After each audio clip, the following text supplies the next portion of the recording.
On dit du paludisme qu'il est aussi vieux que le monde. Un papyrus, retrouvé à Luxor 1500 ans avant notre ère, évoque une infection due à un parasite qui ressemble fort à une crise de paludisme. Une analyse ADN du corps de Toutankhamon a révélé qu'il souffrait de paludisme au moment de sa mort. On pensait que cette maladie provenait des zones marécageuses et des zones où l'air était vicié, d'où son nom de paludisme, dérivé de l'ancien français palu, qui veut dire marais. Le mot malaria, l'autre appellation du paludisme, veut dire mauvais air en italien. Le parasite a longtemps sévi en Europe, où il a fait des ravages comparables à ceux qu'il cause en Afrique aujourd'hui. Au XVIe siècle, débute la conquête du Nouveau Monde et le commerce d'esclaves. Les Européens, qui embarquent dans les cales de leurs vaisseaux les esclaves africains, importent sans le savoir le paludisme aux Amériques.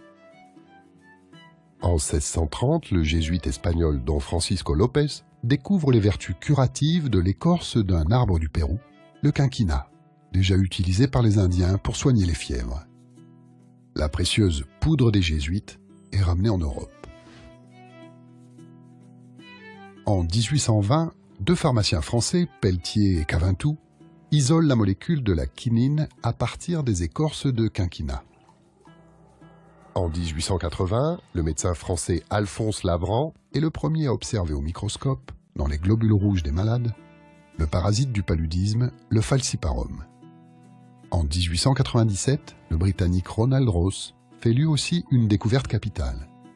C'est l'anophèle, le moustique, qui transmet le parasite à l'homme.